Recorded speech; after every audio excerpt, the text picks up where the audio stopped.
Kasih Pak Iwan. Tadi siang saya ngajar di semester 1 STT RAI, teologi, waduh mati sampai 4 kali apa 5 kali. Rupanya di sana hujan deras ya. Oke, kita mau belajar sekarang hari ini, tema ini, subnya ini, subtema ini. Ini agak sulit nih. Ya.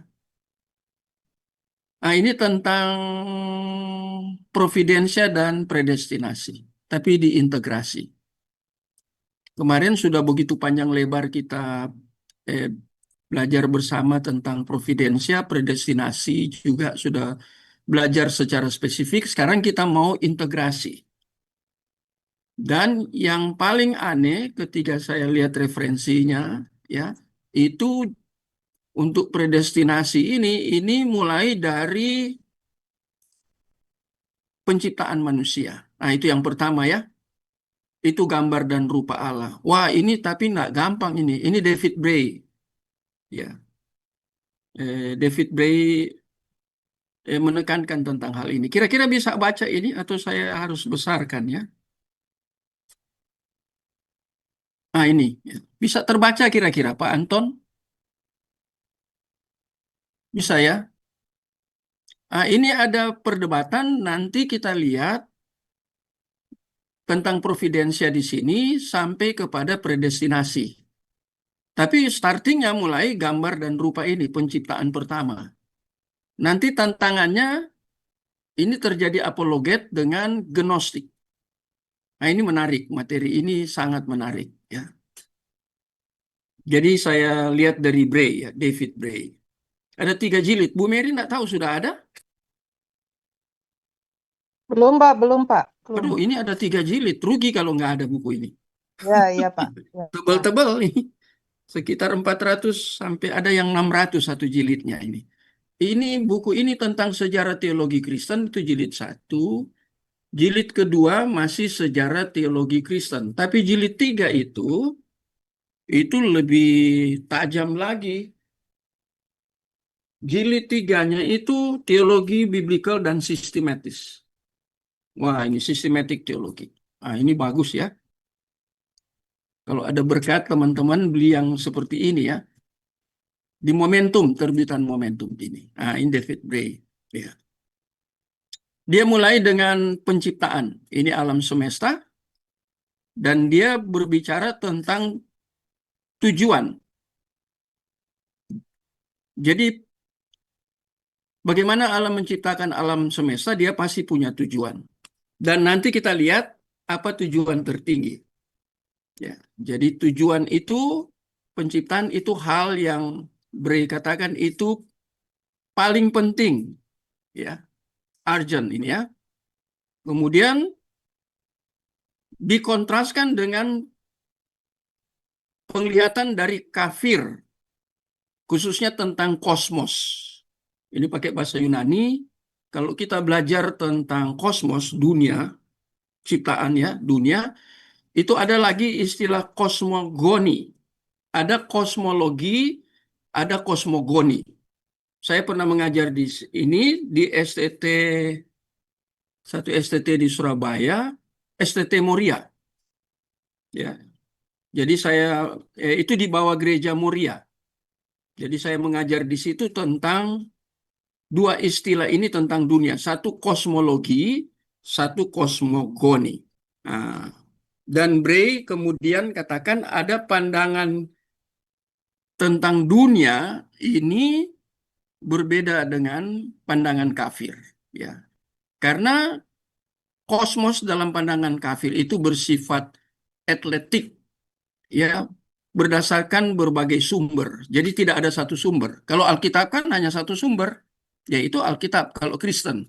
Tapi kalau orang kafir itu dia ambil banyak sumber. Nanti kita akan lihat sumber-sumbernya.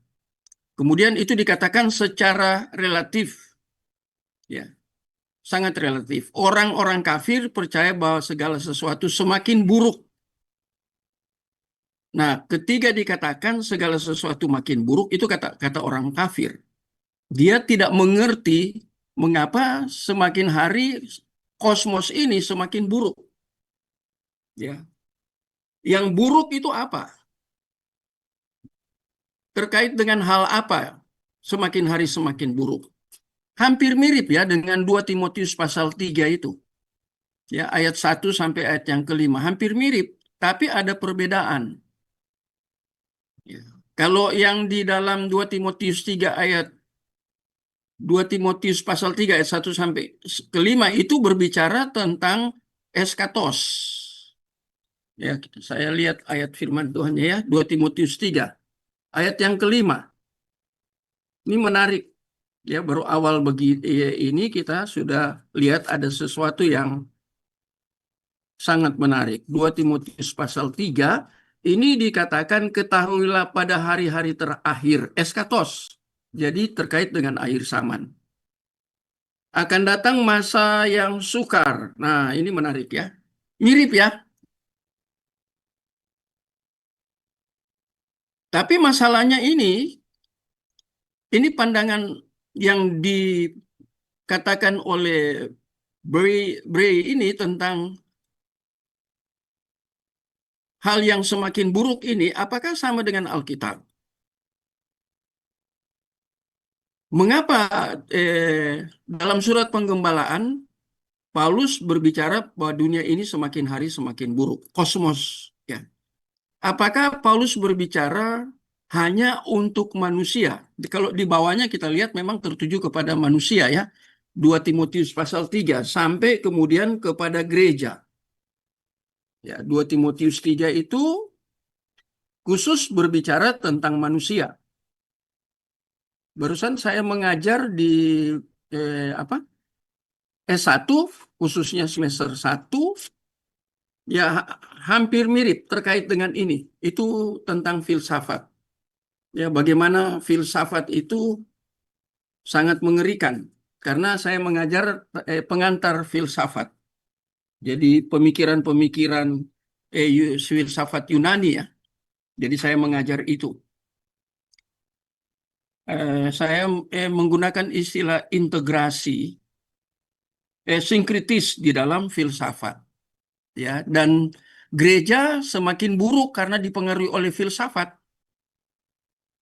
Ya, ada pengaruh yang negatif di dalam materi yang saya ambil dari referensi itu dikatakan bahwa para teolog lebih cenderung kepada filsafat, bukan kepada Alkitab.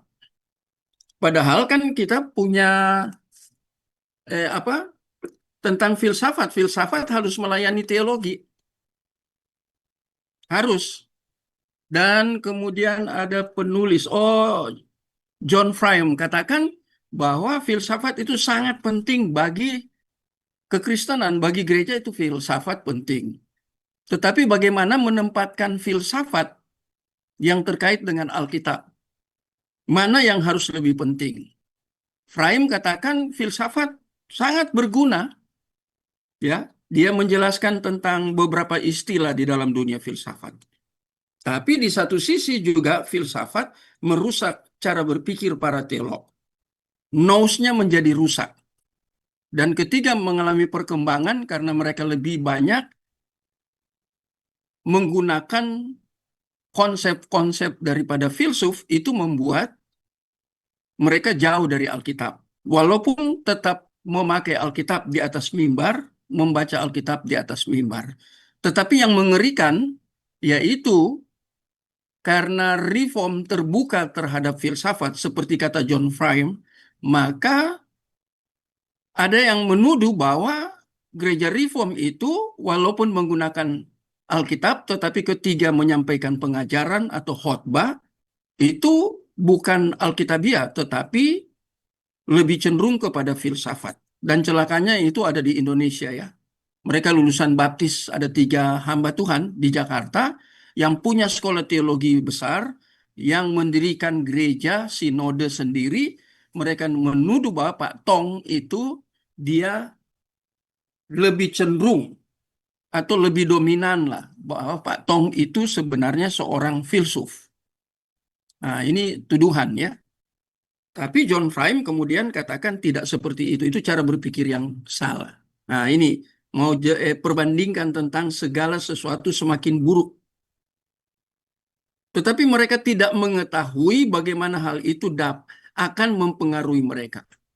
Yang keburukan itu ya, apa yang terjadi pada mereka di balik kuburan. Nah, ini kalau sudah meninggal, ini ke depan ya, di dalam kehidupan yang sifatnya kontemporer, kan orang pasti mati dikuburkan. Nah, di balik kuburan, ini dikatakan di sini orang-orang kafir tidak mengerti, ya, apa yang akan terjadi mereka tidak paham. Jadi ada limit atau ada batasan di dalam pemahaman mereka. Nah, ini terus nanti kita lihat akan terus dibandingkan ketika berbicara tentang kosmos, ya, tentang dunia ciptaan. Saya lanjutkan ya. Sekalipun materi dibentuk kembali, jadi ada materi yang dibentuk kembali, nah, dia dan jiwa-jiwa bertransmigrasi ke tubuh-tubuh yang lain. Nah, ini menarik ya. Jadi dia pakai istilah psuke di sini ya, jiwa dan tubuh soma. Kalau kita lihat dalam bahasa Yunani ya, menarik ini. Tapi ini agak sulit untuk mencerna kalau tidak hati-hati. Tidak mungkin untuk mengatakan bagaimana ini akan terjadi atau seperti apa kita dalam kehidupan berikutnya. Jadi berbicara tentang the future. Ya, jadi ini masalah psuke, jiwa, bertransmigrasi ke tubuh-tubuh. Wah, ini ya, ke soma. Dihubungkan antara jiwa dan tubuh. Apakah Bapak Ibu sudah belajar antropologi tuntas? Kalau jiwa dan tubuh berarti ini membicarakan tentang manusia yang adalah bagian dari ciptaan. Dan dia adalah ciptaan yang terbaik. Manusia itu ciptaan, mahkota ciptaan ya. Itu Mazmur pasal 8 ayat 5 dan 6. Itu jelas sekali di sini ya. Tapi yang menjadi heran, dia menggunakan kata jiwa yang bertransmigrasi kepada tubuh. Apa ini maksudnya ya? Jiwa bertransmigrasi kepada tubuh. Jiwa itu saya tahu psuke. Umpamanya psikologi, itu psikologi dari kata psuke dan logos. Itu psikologi. Tapi kalau tubuh itu disebut dengan soma. Apa itu jiwa?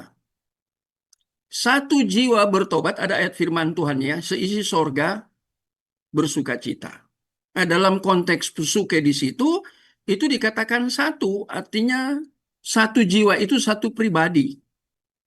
Jadi dikategorikan satu jiwa bertobat, maka sorga bersuka cita. Nah, kalau berbicara tentang soma, jiwa itu kan pasti kekal. Ya, khususnya rohnya ya, di dalam satu jiwa ada roh dan ada tubuh. Itu kalau lihat itu, satu jiwa. Nah, ini masalah trikotomi dengan duikotomi. Kalau orang reform pasti dia duikotomi. Mengapa duikotomi orang reform? Nah, ini karena ada jiwa dan tubuh di sini yang dibicarakan. Mengapa bukan tubuh, jiwa, dan roh?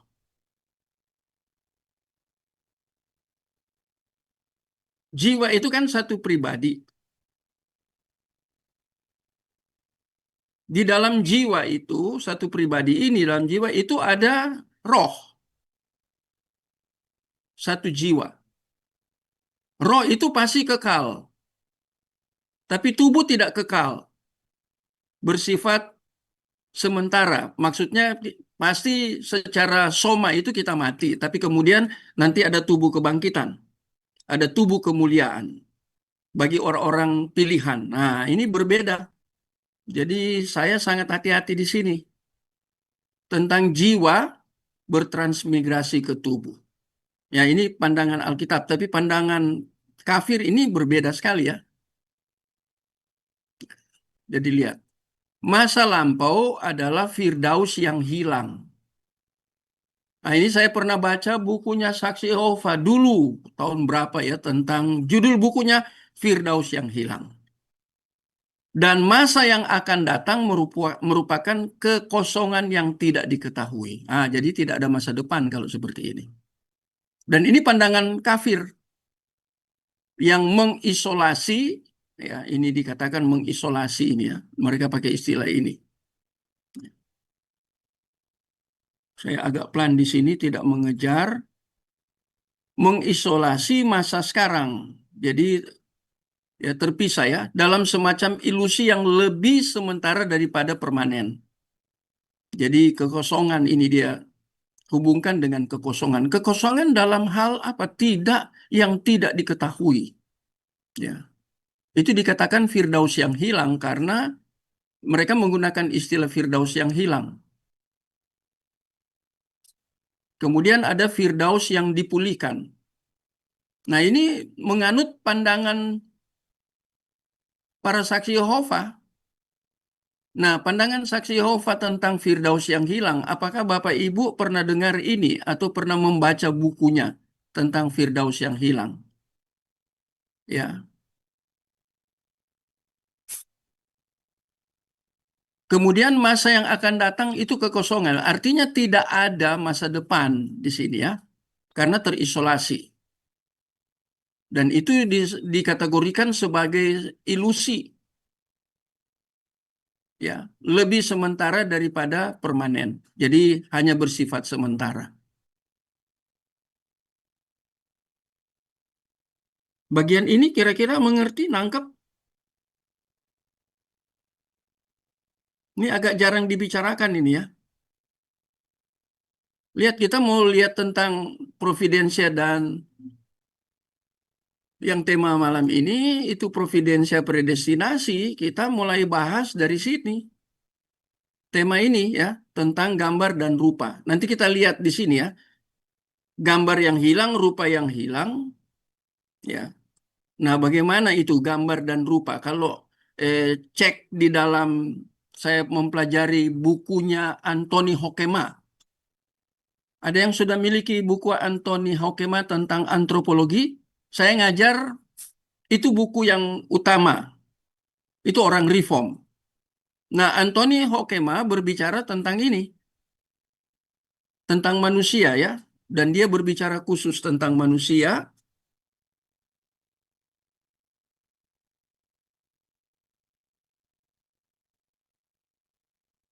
Dan apa yang dia tuliskan ini sangat menarik. Ini terkait dengan kita counter di sini ya. Itu kekosongan yang tidak diketahui ya di dalam diri manusia dan dianggap ilusi ya, tidak permanen. Ada yang permanen di dalam diri manusia. Apa yang permanen? Tadi saya sudah katakan di atas itu roh. Dia tidak akan mati. Ya, kemudian masalah serupa dan segambar tadi itu Anthony Hoekema katakan itu kata dan itu ditambahkan. Di dalam kalau kita belajar kritik teks dalam bahasa Ibrani, itu kita akan melihat bahwa ada teks-teks di dalam bahasa asli, di dalam Hebrew itu ada perbedaan. Karena ada perbedaan, makanya kita kan perlu belajar kritik teks. Itu penting sekali. Ya, saya umpamanya punya contoh yaitu eh, Yunani 4. Saya belajar sampai di Yunani 4. Biasanya S1, S2 belajar Yunani 1, Yunani 2. Kemudian yang di MTH Yunani 3. Kemudian yang Yunani 4 itu tentang kritik teks. Itu nanti di program doktoral, DTH. Nah, saya sempat belajar waktu saya kuliah di STII. Ambil Demin, tetapi diajar juga itu oleh Pak Kris Marantika, almarhum ya, yang pendiri STI. Jadi menarik itu, hanya itu bahasa Indonesia kan temanya itu serupa dan segambar. Itu di dalam teks Ibrani yang di dalam kritik teks yang lebih tua itu tidak ada kata dan, hanya rupa gambar. Ya, itu. Tetapi di teks-teks yang lebih muda sudah ada tambahan dan. Dan rupanya itu ketika disalin ke dalam LXX Septuaginta, itu kata dan muncul di situ. Jadi menarik kalau mau bahas khusus tentang itu ya, tapi baca aja bukunya Anthony Hoekema. Itu dijual di Momentum. Ya. Jadi kita orang reform ini agak kritis untuk melihat hal itu. Ya, jadi jangan hanya berkutat di terjemahan LAI saja. Kalau kita mau lebih maju lagi, lebih baik kita belajar, ya itu prosesnya melalui kritik teks juga, baik bahasa Ibrani maupun bahasa Yunani, karena ada perbedaan. Nah ini karena mau lihat yang ini, itu yang ilusi kemudian lebih sementara daripada permanen. Apanya yang tidak permanen? Yang permanen kan itu roh. Roh tidak pernah mati. Tubuh itu ya harus dikuburkan untuk sementara, tapi kemudian dibangkitkan. Ya, nanti belajar itu di eskatologi ya tentang kebangkitan. Ya, jadi tapi mulai disinggung di sini. Ya. Nah, sekarang kita lihat dunia kafir berpikir seperti itu. Sekarang sudah mengarah tadinya dunia kosmos, sekarang lebih spesifik yaitu kepada manusia sebagai ciptaan. Nah, sekarang itu cara berpikir.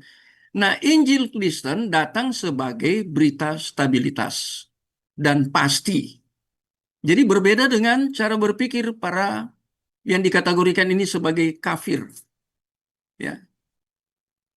Jadi berita dari Injil itu stabil, dia konsisten, dan itu pasti. Tidak seperti berita di luar Kristen, ya, yang disebut di sini dikategorikan sebagai kafir. Nah, ini alam semesta secara alkitabiah bukanlah kumpulan campur aduk yang serampangan dari kejadian-kejadian yang kebetulan. Nah, ini berbeda ya nanti ya. Ini Injil ya. Tetapi sistem yang direncanakan dan dikontrol. Nah, ini sudah masuk ke direncanakan, kemudian dikontrol, itulah the providence of God. Direncanakan dalam kekekalan, kemudian dieksekusi di dalam dunia yang kontemporer, dan eksekusi itu dikontrol oleh Allah. Allah tidak melepaskan ciptaannya dari dia sebagai pencipta. Saya harus singgung lagi karena sudah masuk di sini tentang dokteologi, death of God. Beberapa teolog di Amerika, mereka menulis tentang dokteologi, Allah mati. Ya, mati bukan berarti Allah bisa mati. Allah pasti nggak bisa mati. Teolog itu ngerti. Cuman ada pandangan di dalam dog theology, dan itu sudah dibantah oleh salah seorang hamba Tuhan yang sudah sangat senior. Dia masih hidup apa sudah meninggal ya, Paulus Daun. Kalau Bapak Ibu mau cari bukunya bagus sekali. Dia membuat buku apologetika, ya, menulis buku apologetika khusus untuk menghantam pandangan dari dog theology, death of God, Allah mati. Allah mati bukan berarti mati, tetapi terkait dengan masalah ciptaan. Jadi Allah setelah selesai mencipta, dia biarkan dunia ini berjalan. Kadang digunakan dalam tanda kutip istilah berevolusi. Nah, itu ya. Tapi Paulus Daun itu dia mengajar di saat Seminari Alkitab Asia Tenggara di Malang. Kemudian dia ditarik gereja Gemim yang ada di Manado, dan dia banyak menulis buku. Saya eh, punya beberapa tulisan dari beliau, ya, sudah umur ya, mungkin sudah ya hampir sama dengan Pak Tong ya. Malah mungkin kalau tidak salah lebih senior dari Pak Tong. Nah, dia menulis. Dia orang reform juga. Ada beberapa buku yang saya baca ya.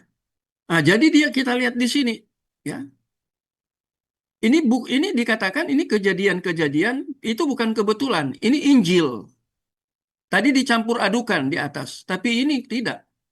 Ada controlling, dikontrol oleh kuasa Allah yang penuh kasih ini. Jadi ini Injil ya. Jadi ciptaan tidak pernah lepas dari Allah. Itulah yang disebut dengan the providence of God. Allah menciptakan, Allah bertanggung jawab terhadap apa yang dia ciptakan. Dia tidak membiarkan seperti teori dog theology, death of God.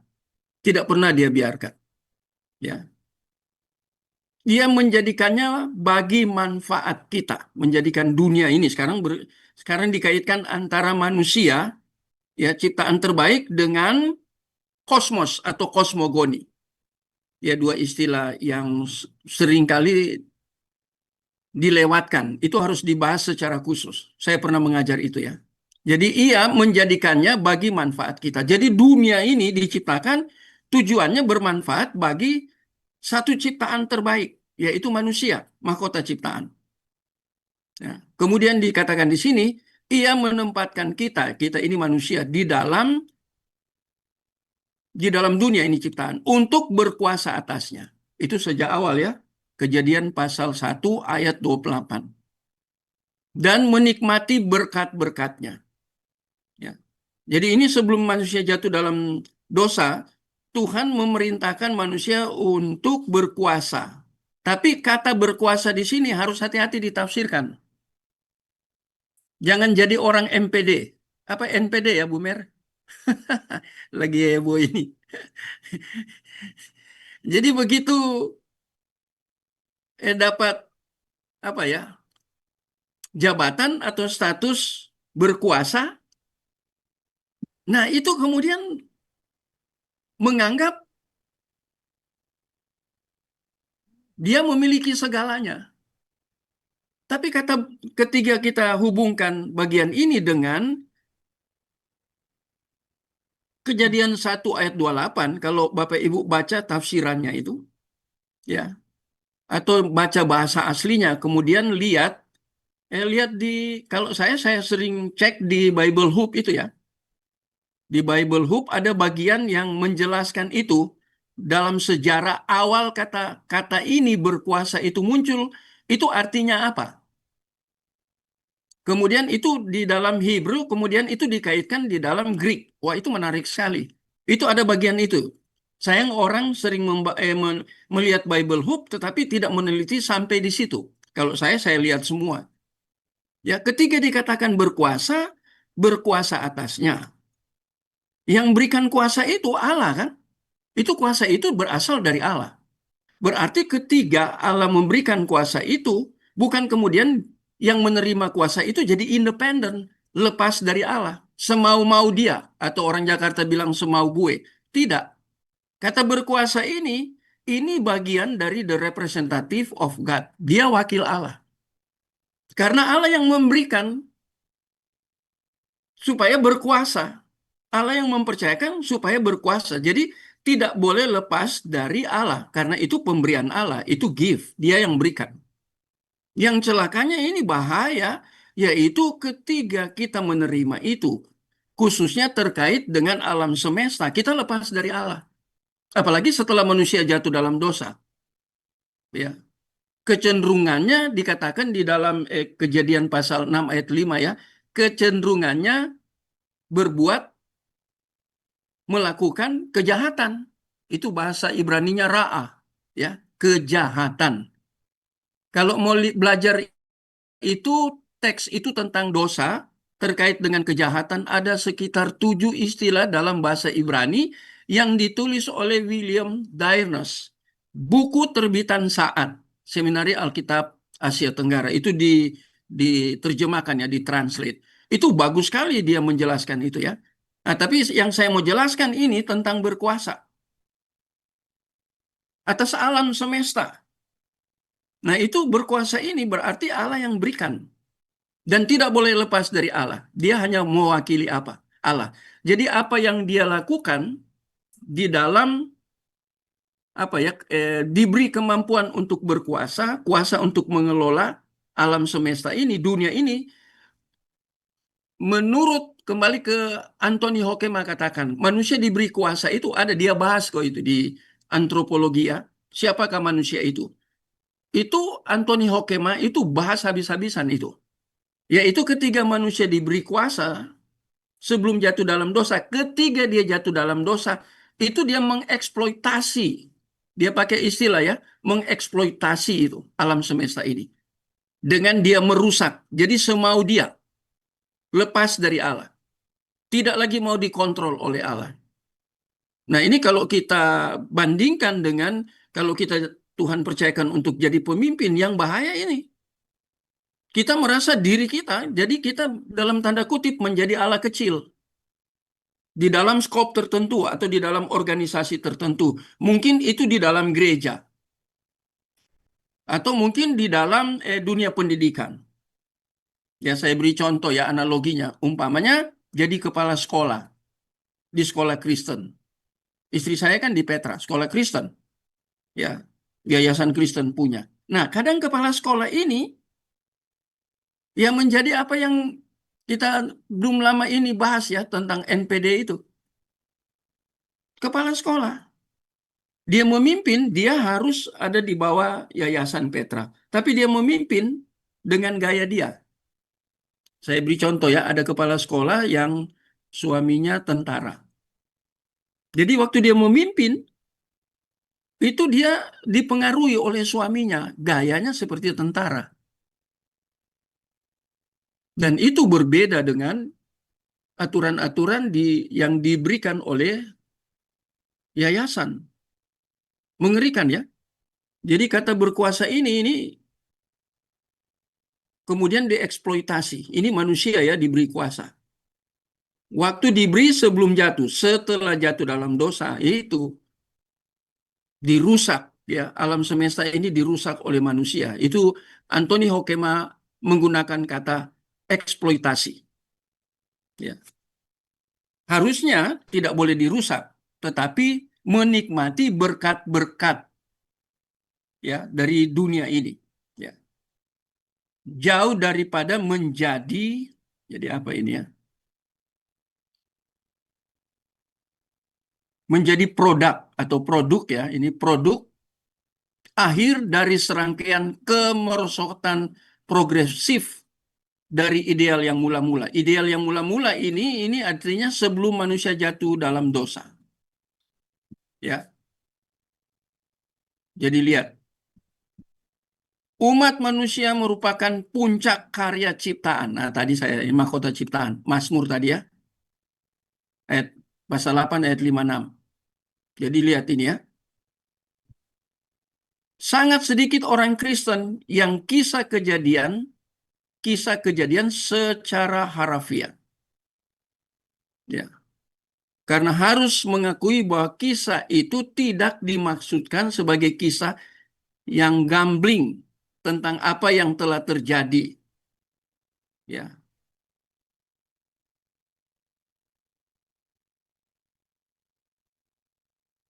Ketiga dunia diciptakan. Jadi ini kembali ke penciptaan dan manusia ini, ya, dijadikan. Allah memelihara dunia ini. Ada yang Allah langsung memelihara dunia ini, ada yang Allah percayakan kepada manusia. Itu tadi yang diberi kuasa itu di kepercayaan dari Allah. Ya. Mereka tidak terganggu oleh hal ini karena bagi mereka struktur ciptaan yang tertata merupakan hal yang penting. Dan inilah yang mempesona mereka. Mereka di sini kan orang-orang kafir ya. Jadi kita lihat ini terkait semua dengan providence. Ini providence dulu ya. Nanti ada pembahasan khusus di bagian ini tentang serupa segambar tadi ya. Tapi seringkali menggunakan kata dan. Ya, ada pakai dan. Nah, tapi kita lihat di bagian ini ada yang disebut dengan serangkaian kemerosotan progresif dari ideal yang mula-mula. Jadi dari mula-mula diciptakan serupa segambar dengan Allah, itu kemerosotannya itu makin hari makin progresif karena dosa. Ini. Jadi manusia itu kemerosotannya semakin hari semakin mengerikan. Ya. Padahal kalau kita manusia sadar, kita merupakan puncak dari ciptaan. Ya. Jadi semua disiapkan, itu ciptaan lain disiapkan untuk melayani kita, manusia. Manusia itu penting, matahari untuk kita, semua hal yang ada dalam dunia yang diciptakan Allah untuk melayani manusia, itu sangat penting. Ini menjadi hal yang sangat-sangat urgent. Sekarang saya loncat ke sini. Nah, sekarang tentang Origen. Siapa Origen? Ini Origenes ini dari Alexandria. Itu Origenes Adamatios.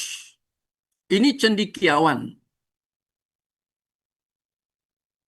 Dia disebut sebagai seorang teolog mula-mula. Ya. Dan dia berkiprah di Alexandria. Nah, apa yang Origenes katakan? Ini tentang masalah penciptaan. Ya. Jadi Origenes memperlihatkan the providence of God. Ya, tentang pemeliharaan Allah. Cara Allah memelihara ciptaan di awal-awal ini jarang dibahas orang. Termasuk Anthony Hoekema tidak membahas ini karena dia tidak membahas tentang kosmologi dan kosmogoni. Dia hanya membicarakan tentang manusia, antropologi, ya, di dalam perspektif Alkitab. Tapi kalau Origenes ini dia membicarakan secara rinci bagaimana di dalam penciptaan mulai dari awal sampai akhir, yaitu manusia. Nah, ini yang membuat menarik. Dan di situ kita bisa melihat tentang the providence of God dan sekaligus tentang predestinasi. Jadi dua hal itu berjalan bersama-sama. Ya, dua konsep itu berjalan bersama-sama, tidak berkontradiktif, tapi itu sejajar berjalannya. Ya. Nah, dia katakan di sini, siapa dapat mempercayai bahwa 3 hari, ya,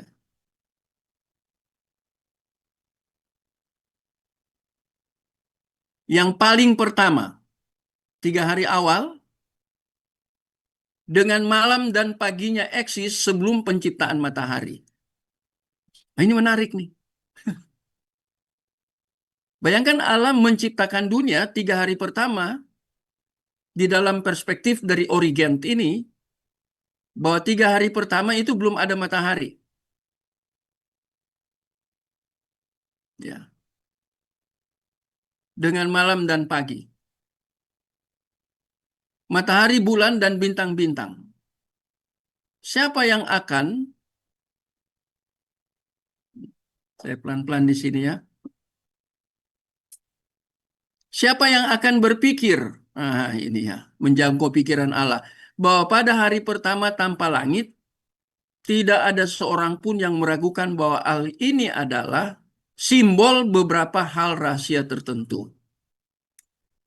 Ini baru 3 hari pertama. Apa yang disajikan sebagai sejarah jangan dimengerti secara harafiah. Nah, ini menurut Origenes, ya, secara harafiah. Apakah 3 hari itu harafiah? Ini menjadi perdebatan, ya. Ada orang yang bandingkan dengan ayat 1.000 hari bagi manusia, 1 hari bagi Allah. Tapi apakah 3 hari ini harafiah?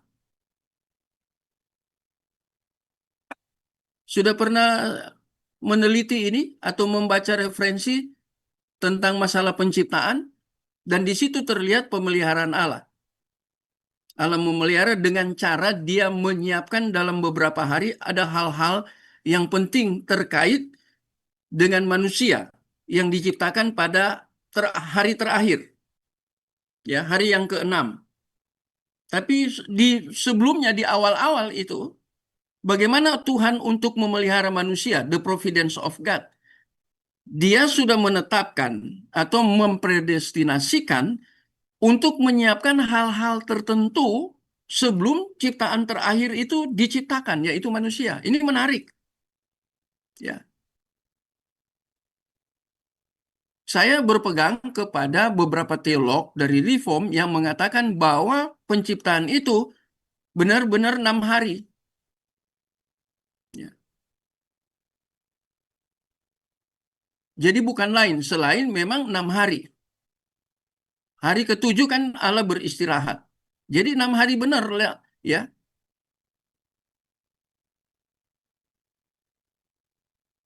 Tapi Origen mempertanyakan ya, apa yang disajikan sebagai sejarah jangan dimengerti secara harafiah. Adalah hal penting bahwa masing-masing dari 6 hari penciptaan ini mendeskripsikan perkembangan yang lebih tinggi. Apa maksudnya ini ya? Perkembangan yang lebih tinggi dan mendetil daripada apa yang berjalan sebelumnya. Nah, jadi ini ya, perkembangan yang lebih tinggi. Mengapa lebih tinggi? Karena di dalam 6 hari itu, puncaknya nanti itu kan, itu manusia yang diciptakan. Itu ciptaan yang terbaik. Jadi ada satu proses yang Allah sudah tetapkan, kemudian Allah sendiri yang mengeksekusi, ya, yang ciptaan terbaik itu ditaruh paling akhir. Nah, itu yang dikatakan perkembangan yang lebih tinggi. Nah, ini Origenes, ya. Kemudian mendetail dalam penciptaan itu alam sangat detil. Dia sudah tetapkan ya, harus ada matahari, harus ada bulan, ya, ada binatang, ada macam-macam yang telah dipersiapkan oleh Allah. Itu detil, itu maksudnya.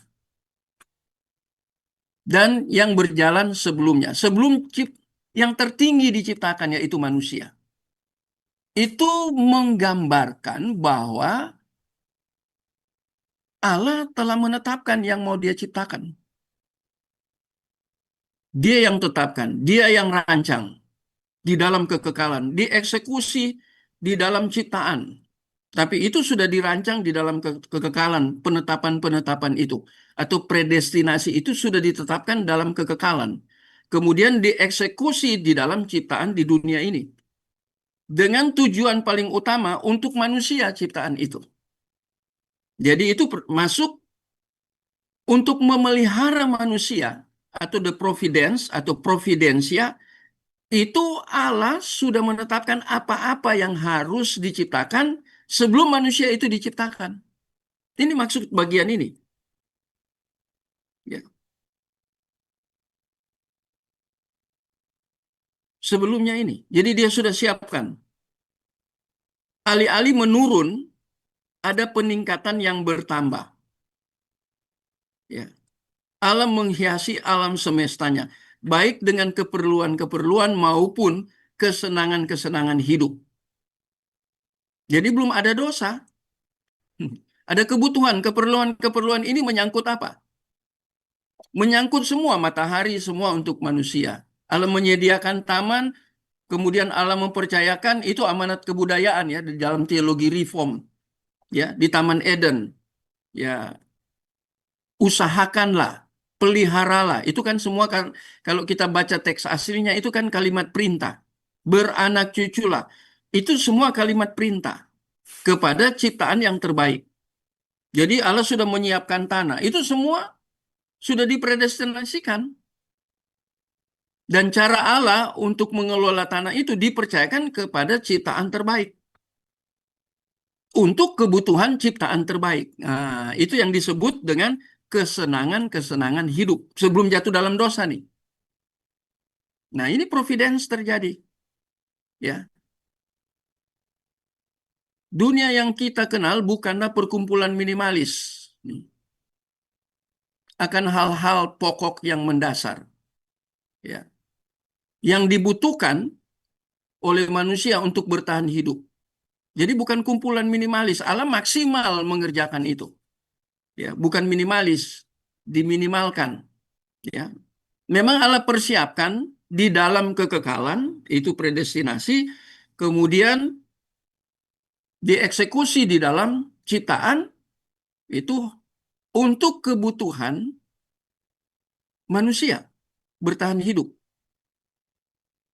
Yaitu bagaimana, nah ini disinggung ya, ini yaitu bagaimana teori evolusi harus diartikan untuk kepentingan logisnya. Ini bukan teori evolusi yang dimaksud di sini, bukan Darwin, ya, tapi ada perkembangan dalam ciptaan yang berangsur-angsur ya, di dalam proses yang ujungnya kepada manusia. Itu Allah sudah tetapkan. Dan cara Allah kemudian untuk memelihara ciptaan terbaik yaitu manusia, itu disebut, itu dalam proses teori dikatakan itu teori evolusi. Teori perkembangan ya, tapi bukan teori Darwin. Ini menggunakan istilah ini, hanya meminjam istilah ini. Bukan benar-benar teori Darwin ya. Jadi jangan salah apa ya, interpretasi atau tafsir tentang kata ini ya, kalimat ini ya, teori evolusi. Ya. Tujuannya kan untuk manusia bertahan hidup, manusia menikmati kehidupan, dan itu sesuatu pokok-pokok yang mendasar yang dibutuhkan. Jadi Allah siapkan semua. Matahari manusia butuhkan, ya semua dalam dunia ini itu yang manusia butuhkan, semua disiapkan oleh Allah. Dan itu dikatakan itu kepentingan logis, hal-hal yang logis. Ya, Allah juga logis ya.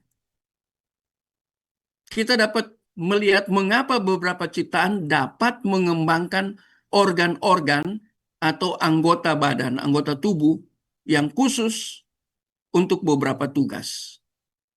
Tetapi ada beberapa hal, ada banyak hal di dalam dunia yang tampaknya tidak memiliki tujuan pragmatis. Wah, ini menarik ya. Ya. Ini mengembangkan organ-organ atau anggota tubuh badan ya, manusia harus bekerja umpamanya ya. Mengelola itu kan harus bekerja. Itu dalam amanat budaya. Itu harus manusia bekerja, mengelola apa yang telah Allah siapkan di dalam penciptaan. Itu sudah ditetapkan untuk manusia hidup seperti itu. Harus. Itu sudah dipredestinasikan. Ini menarik ya, predestinasi biasanya kita pikir hanya langsung ke masalah keselamatan.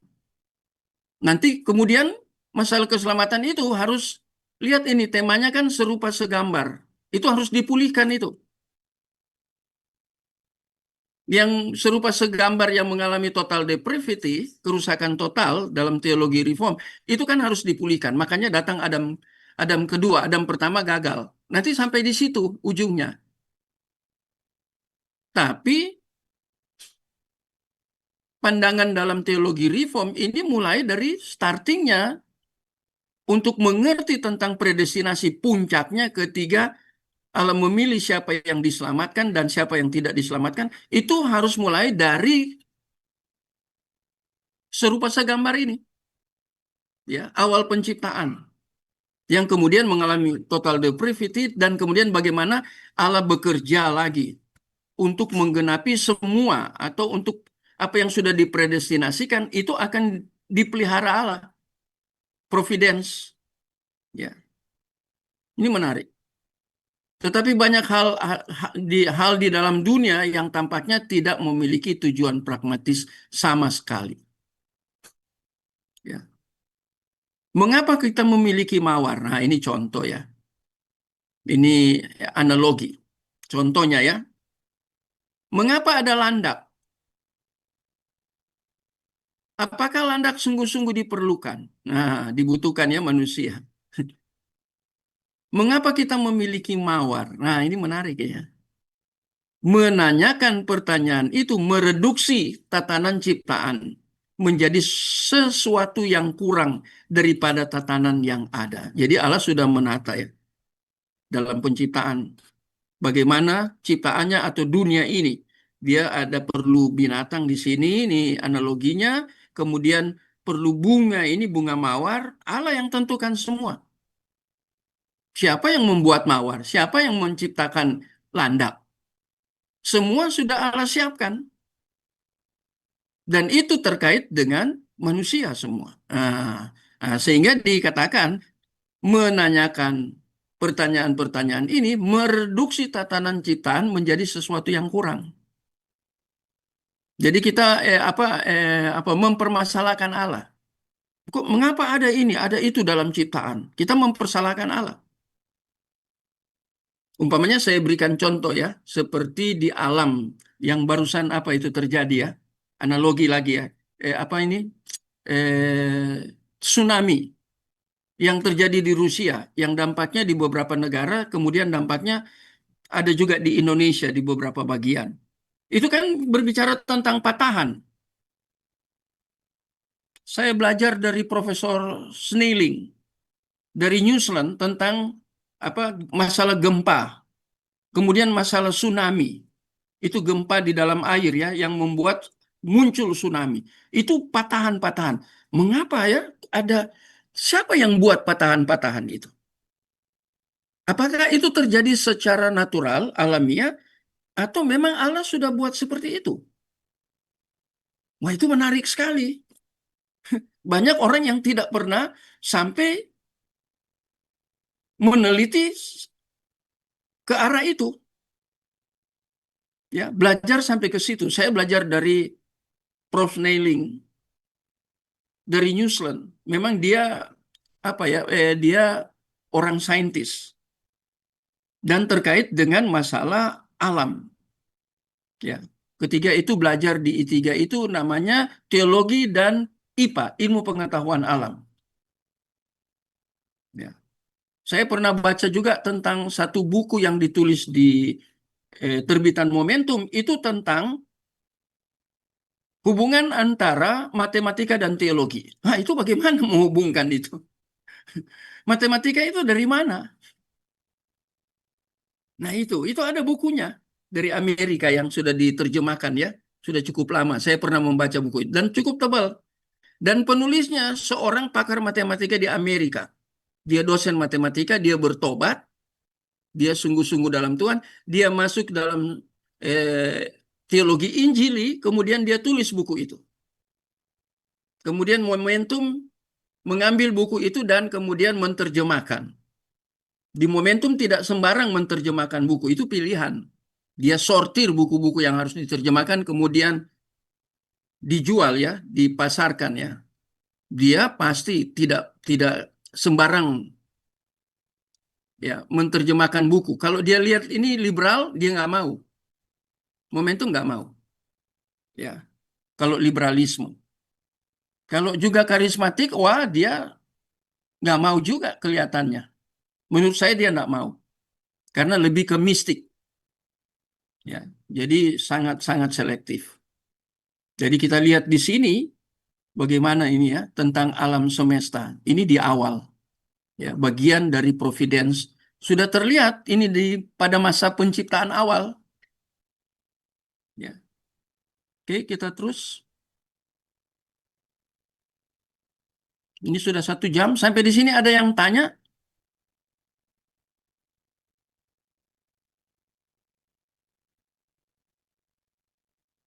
Bu Mary apa mau beri masukan? Pak Anton, Pak Iwan, rekan-rekan yang lain?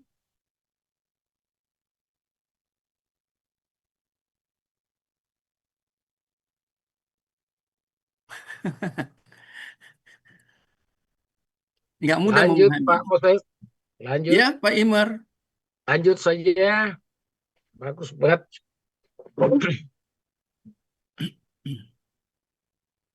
Oke, saya lanjut ya. Jadi ini mau menekankan tentang bagaimana providence itu dan predestinasi itu sebenarnya sejak awal penciptaan itu sudah ada. Cuman cara kita meneliti penciptaan itu dari perspektif providence dan predestinasi, kadang kita tidak sampai ke sana. Ya, karena itu semua terkait dengan manusia, ciptaan terbaik. Nanti kita lihat makin ke bawah ya, di slide-slide berikut, itu makin jelas. Ya, sangat jelas.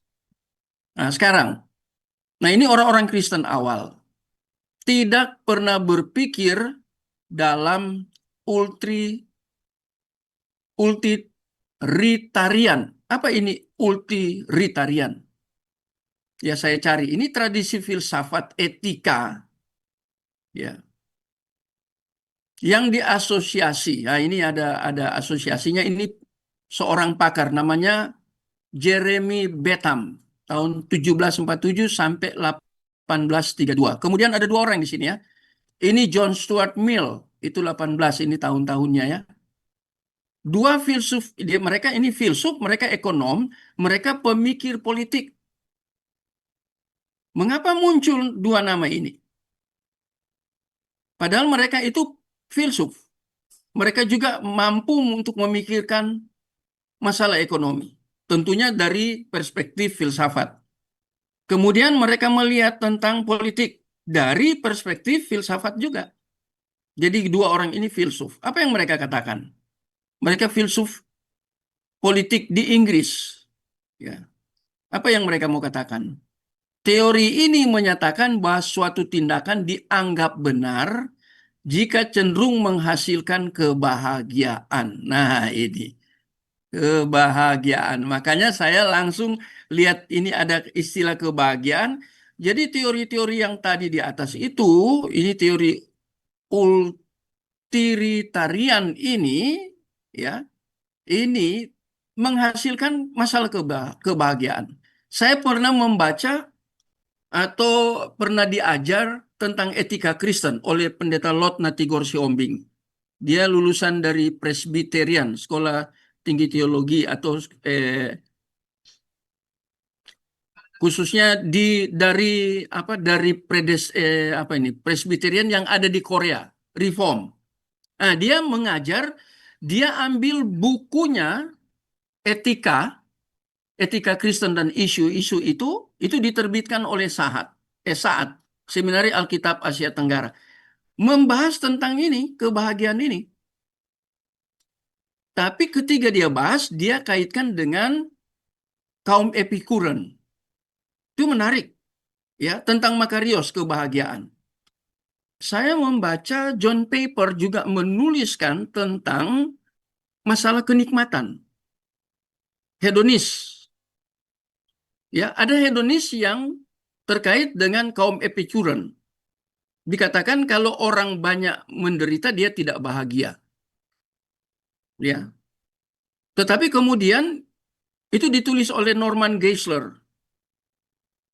Kemudian saya membaca bukunya John Piper juga tentang kenikmatan, tapi dilihat dari perspektif biblikal. Jadi agak berbeda ya. Satu dari kaum Epikuren itu filsafat, 3 abad sebelum Yesus berinkarnasi sudah ada itu. Baca bukunya Norman L. Geisler tentang etika. Itu ada membicarakan tentang Makarios ini. Apakah kenikmatan itu hanya terkait dengan kaum Epikuren, yaitu kebahagiaan yang sifatnya kontemporer? Tapi di dalam John Piper dia menulis tentang kebahagiaan yang disebut oleh Yesus di dalam Matius pasal 5 ayat 1 sampai 12, bahkan di dalam Wahyu 14 ayat 13, yaitu terkait dengan orang-orang yang meninggal di dalam Kristus itu. Itu Makarios juga kebahagiaan. Tapi kebahagiaan di dalam pengertian berbeda dengan kaum Epikuren. Ya, 3 abad sebelum Kristus datang atau berinkarnasi. Jadi ini menarik. Ya. Apa yang dimaksud dengan ini para filsuf di dunia ekonomi? Jadi orang bahagia karena masalah ekonomi. Orang bahagia karena terkait dengan masalah politik. Ini filsafat. Ukurannya ekonomi, ukurannya politik.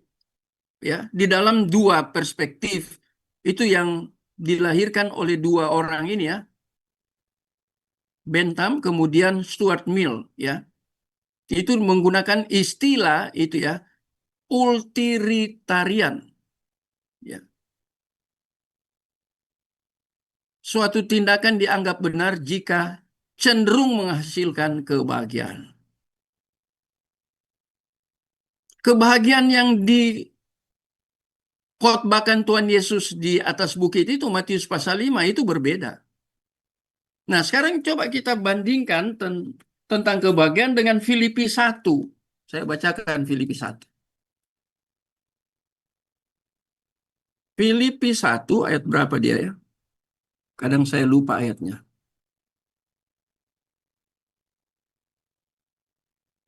Kita dipanggil bukan hanya untuk percaya, itu kata Yesus, tapi untuk menderita bagi Dia. Itu juga kebahagiaan. Ya, Filipi pasal 1, ada yang bisa temukan? Ayat berapa?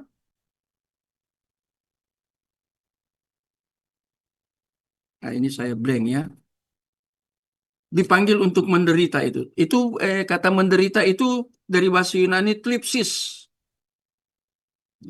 Menderita untuk Kristus. Oh, ini ya. Hmm. Ayatnya saya lupa ya. Atau ada yang sudah 29, temukan? Pak. Ya, 29. 29, Pak. Filipi 1, coba tolong bacakan.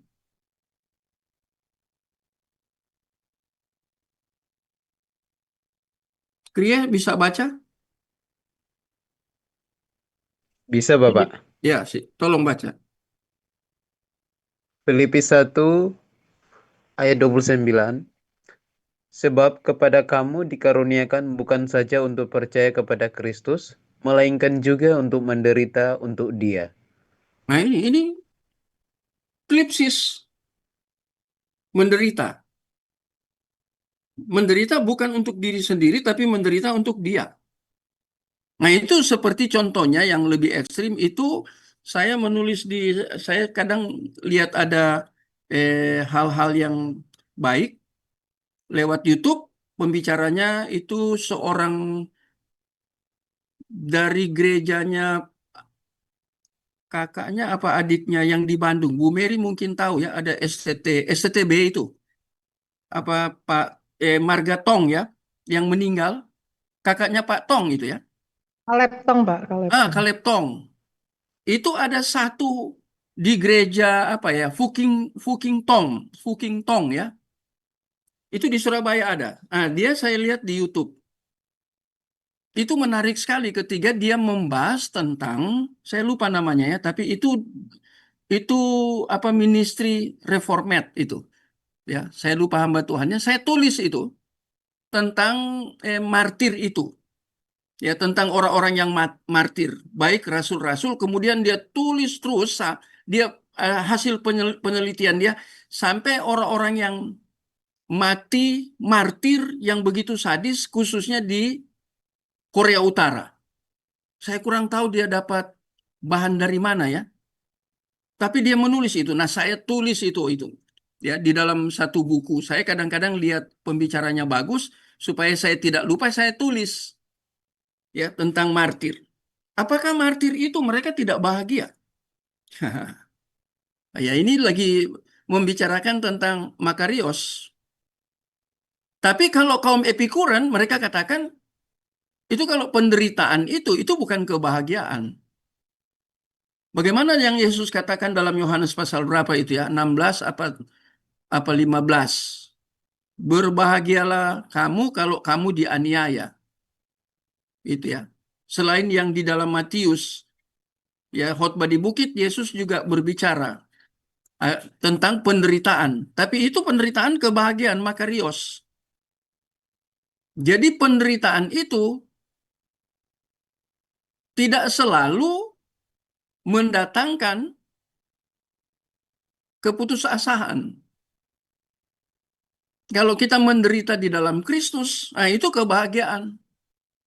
Bapak Ibu pernah baca itu judulnya yang ditulis di Reform, buku kecil, itu tentang seorang hamba Tuhan yang meninggal usia 99 tahun lebih. Ya, saya membaca buku dia. Dia memelihara apa ya? Anak-anak itu. Apa ya? Orang-orang yang sudah tidak punya bapak, tidak punya ibu waktu Perang Dunia Pertama di Inggris. Siapa namanya itu ya? Kadang tidak ada makanan. Hampir 1.000 anak panti asuhan. Dan bagaimana Tuhan berprovidence memelihara anak-anak itu. Kadang mereka mau makan, cuman piring, nggak ada lauk, tidak ada nasi. Tapi hamba Tuhan ini berdoa dengan berlutut, karena itu rumahnya rumah kayu. Ketika dia meninggal, itu beberapa orang pergi lihat di tempat tidurnya, itu ada bekas telapak kaki dia di kayu itu, membekas. Jadi dia orang yang luar biasa kalau berdoa. Saya lupa nama orang itu. Tapi saya juga ingat tentang David Brainerd. Pernah baca buku itu? Itu mereka sebut David Brainerd sebagai rasul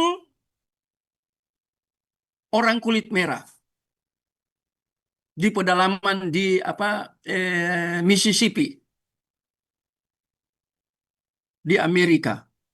Dia dulu kuliah di sekolah terbaik, universitas terbaik di Amerika, kemudian dia menjadi mahasiswa yang kalau di Indonesia Lembaga Pelayanan Mahasiswa Indonesia LPMI. Itu di Amerika saya lupa namanya.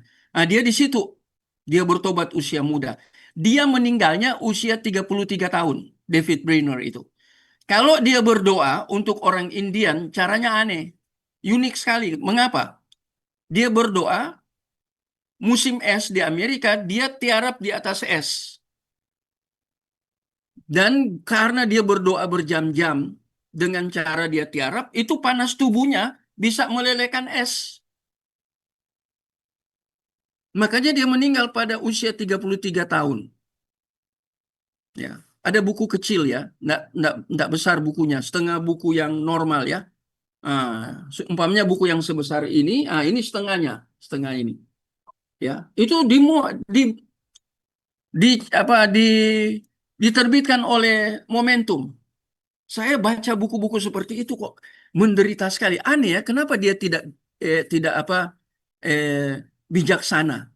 Harus berdoa kok, harus tiarap di atas es. Dan dia pelayanan karena di dalam rimba Mississippi dia pakai kuda. Dan para teolog pada zaman itu katakan kita kehilangan seorang teolog besar yang namanya David Brainerd. Sehingga dia dijuluki rasul untuk orang kulit merah. Suku India kan kulit merah. Itu dia menderita. Tapi menderita dalam makarios. Wah, ini menarik. Ya, ada orang yang tidak tahan menderita. Ya, nggak mau menderita. Sehingga jalan keluarnya mau cepat dengan cara instan supaya nggak menderita. Ini parah ini kalau seperti ini ya. Sekali-sekali saya mau tulis itu ya, nggak usah panjang-panjang tapi di WA aja ya. Tentang penderitaan, klipsis ini ya. Kadang hamba Tuhan, ya baik gembala atau ketua sinode nggak mau menderita. Nah ini secara praktikal ya, tentang makarios ini. Ya. Jadi bertentangan dengan apa yang Yesus ajarkan, bertentangan dengan Alkitab. Paulus juga katakan tadi, Filipi 1 ayat 29. Ada orang yang memang dikaruniakan untuk menderita. Apakah penderitaan itu membuat mereka tidak bahagia? No. Mereka tetap makarios. Karena penderitaan itu penderitaan untuk Kristus, bagi Kristus, kemuliaan Kristus. Ya, jadi itu menarik sekali ya. Bagi mereka, sesuatu dalam dunia ini diberikan oleh Allah. Segala sesuatu memiliki alasan untuk eksis. Dan segala sesuatu dirancang untuk bermanfaat bagi manusia. Yang muncul terakhir dari semua yang ditempatkan atas seluruh dari tatanan ciptaan sebagai puncak prestasi bagi Allah. Tatanan ciptaan, itu puncaknya, itu penciptaan siapa? Manusia. Jadi luar biasa ya ini ya. Puncaknya di manusia. Mengapa sampai Allah harus berinkarnasi, pribadi Allah yang kedua, menjadi Adam kedua? Mengapa ya? Karena ada Adam pertama. Dan itu sudah ditetapkan di dalam kekekalan. Dan janji itu dipelihara dan dieksekusi sampai selesai, sampai tuntas. Nah ini yang kita bicarakan, ini mengapa mulai dari manusia segambar, serupa dengan Allah. Mengapa mulai dari situ? Karena dari awal penciptaan manusia sudah terlihat ada rancangan tentang the providence of God. Allah akan memelihara dengan caranya, ya.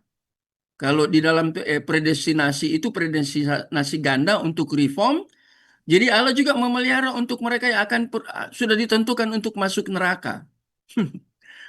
Tentunya Bapak Ibu kaget. Dan Allah memelihara untuk mereka yang sudah dipredestinasikan untuk ke sorga. Dua-dua dipelihara Allah.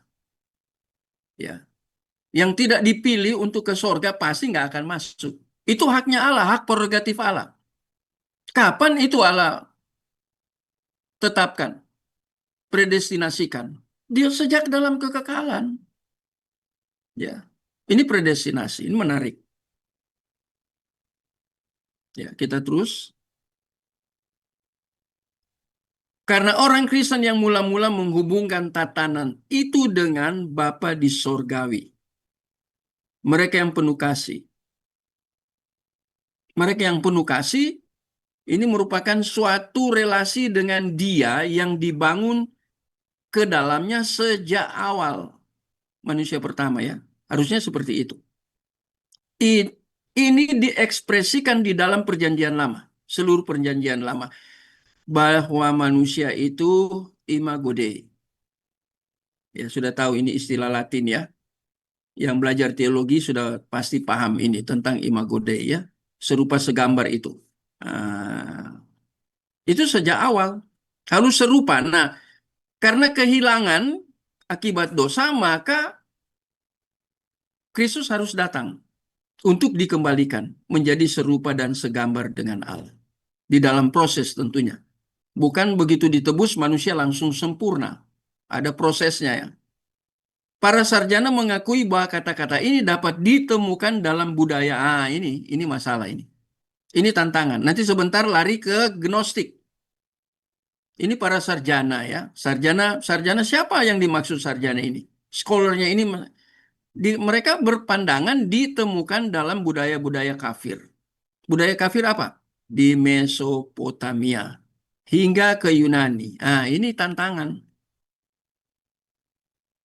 Ya. Jadi apa yang Allah lakukan di dalam ciptaan atau penciptaan ini dikatakan itu ada juga di budaya-budaya kafir di Mesopotamia sampai ke Yunani. Nah, kalau Yunani kan filsafat. Mesopotamia itu cenderung ke Timur Tengah, ya, termasuk Mesir. Sana ada Babilonia. Nanti muncul di sini kan Babilonia, benar toh? Dan ada suatu kemungkinan bahwa frasa Alkitab menggaungkan pemikiran. Nah, ini Alkitab ini mengutip katanya pemikiran Mesopotamia dan Babilonia kuno. Ini tuduhan. Tetapi konsensus umum pada masa kini adalah bahwa tidak ada sesuatu pun yang mirip. Kemudian yang digabungkan, gabungan Ibrani, itu dimanapun dalam dunia kuno. Jadi lihat ini tantangan. Ya.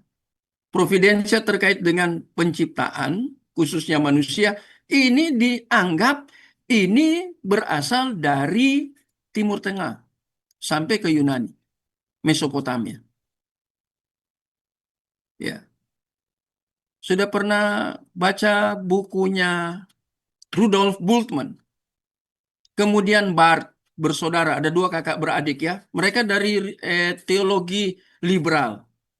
Mereka meragukan Kejadian 1, pasal 1 sampai pasal 11. Mereka katakan pandangan liberal itu kutipan dari ini. Tapi mereka tidak berbicara tentang Yunani. Mereka berbicara tentang Mesopotamia. Itu kutipan. Jadi itu bukan diilhamkan kemudian ditulis oleh Musa. Tapi itu Musa ambil dari budaya kafir, tulisan-tulisan dalam budaya kafir, khususnya Mesopotamia. Jadi ini tuduhan. Orang liberal menulis ini. Ya, saya pernah membaca Bultmann, kemudian diajarkan oleh Ibu Etta Lineman, profesor ya. Nah, dia adalah mahasiswa terbaik dari Rudolf Bultmann. Kemudian bertobat jadi orang Injili. Ketika saya kuliah, dia datang ke Batu dan dia mengajar angkatan saya langsung. Waktu itu dia datang usianya sudah 72 tahun. Ya. Kemudian dia mengajar saya tentang masalah ini. Itu dalam teologi kontemporer dia mengajar. Nah, dan dia katakan bahwa pandangan dari Rudolf Bultmann dan kawan-kawan dari liberalisme bahwa kisah penciptaan kejadian pasal 1 sampai 11 itu bukan diilhamkan, tetapi itu cerita-cerita di lingkup dari bangsa Israel pada waktu itu, kemudian diadopsi oleh Musa dan kemudian ditulis. Padahal itu kan berbeda dengan pandangan Alkitab. Tapi inilah pandangan liberal. Tapi kemudian diadopsi. Jadi orang liberalisme itu bukan hanya mengadopsi filsafat ya yang berpusat di Yunani. Tidak. Tapi juga mengadopsi pemikiran-pemikiran kafir khususnya di daerah Mesopotamia ini diadopsi untuk kemudian mereka memfitnah, mengatakan bahwa kejadian pasal 1 sampai 11 tentang masalah penciptaan itu diadopsi. Ya, jadi mengerikan sekali ya. Tapi kita lihat ini kemudian disanggah. Ini sudah bentuk apologetika. Ada kemiripan-kemiripan. Ya, mirip. Tapi kemudian di counter. Jadi kita lihat, ini masih berkisar kisah penciptaan loh. Nah, sekarang kita lihat ini. Sekarang ini ekspresi. Ditemukan lebih dari sekali di kitab Kejadian. Ekspresi itu tidak dijelaskan. Sebagian dan selebihnya itu dari PL. Atau dalam Yudaisme pasca Alkitab hingga taraf yang dimaksimalkan. Nah ini ini. Perkembangan teologi sesungguhnya akan gagasan tersebut datang hanya dengan kekristenan. Jadi kekristenan bukan adopsi pandangan-pandangan tadi, tapi ada orang liberal, teolog liberal yang mengadopsi. Ya. Seperti saya membaca Barth ya tentang Musa membelah laut Teberau. Nah, itu ya. Dikatakan bukan mujizat itu natural, alamiah. Dan mereka kaji itu dari hal-hal yang terkait dengan tekanan udara, angin, macam-macam itu. Ada getaran, ya. Sehingga air menjadi kering. Kemudian akhirnya Musa berjalan. Ya. Nah, itu mereka punya pandangan seperti itu. Itu Barth yang tulis, Karl Barth yang tulis. Ya, ada bukunya. Nah, tapi kita lihat ya. Kekristenan itu mematahkan semua itu. Ya. Jadi hanya dengan perkembangan teologi ini sesungguhnya akan gagasan tersebut datang hanya dengan kekristenan. Yaitu di PL ya. Jadi bukan seperti yang di atas tadi. Dan kemudian tampak bahwa ini kaum Gnostik. Mulai disinggung Gnostik ini ya. Yang pertama-tama mempergunakan dengan sebaik-baiknya perkembangan ini dan memaksa seluruh gereja untuk menyatakan posisinya sendiri dengan lebih jelas. Jadi pengaruh Gnostik ke dalam gereja. Ini tantangan ya. Itu sama apa pengaruh Gnostik di dalam gereja? Sejak kapan Gnostik mempengaruhi gereja? Gereja mula-mula Gnostik itu zamannya Paulus. Nah, masalah Gnostik ya. Ada buku tentang Paulus dan Gnostik. Diterbitkan di Momentum juga dalam bentuk fisik ya. Jadi itu ada buku ini. Nah, sekarang kita loncat ke sini. Tadi berkisar di Mesopotamia, sekarang sudah masuk ke Gnostik. Ini kan Yunani. Nah, perspektif Gnostik luar biasa seragam. Jadi mereka apa ya? Nyatu gitu, ya, seragam. Jika mengingat keseragaman sistem yang digunakan, menggunakan nama tersebut, ya, itu punya dasar ya. Gnostik memandang gambar sebagai bentuk yang dengannya manusia telah diciptakan. Nah, itu kata gambar di sini. Dia membahas tentang penciptaan itu. Dua kata ini dibahas sama Gnostik. Ini harusnya di bold ya, ini dihitamkan ini. Nah, itu ya. Itu kata gambar sebagai bentuk yang dengannya manusia telah diciptakan. Nah, itu. Kemudian rupa. Rupa itu dikatakan oleh Gnostik sebagai substansi yang dengannya bentuk tersebut telah dikaruniakan. Mereka pakai istilah ini, telah dikaruniakan. Tentunya istilah di dalam Gnostik, ya. Gambar dan rupa sama dengan jiwa. Tadi Pusuke ya. Dia masih pakai dan di sana ya. Tadi saya buat kritik teks ya. Gambar dan rupa sama dengan jiwa, Pusuke, manusia. Yang menurut, nah ini muncul ini siapakah dia? Apakah pribadi? Ya, nanti kita lihat. Ini siapa ini ya? Demiurge.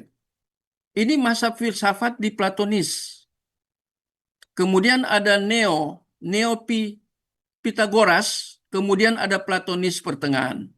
Kemudian Neo-Pitagoras. Nah, ini mereka berpandangan Demiurge ini adalah sosok yang berperan sebagai pengrajin yang bertanggung jawab untuk membentuk dan memelihara dunia secara fisik. Jadi ini misterius ini. Demiurge ini sosok misterius. Tapi mereka percaya, mereka bangun ya pemahaman atau pemikiran seperti ini. Ini disebut sosok. Tapi nggak jelas sosok ini. Ya.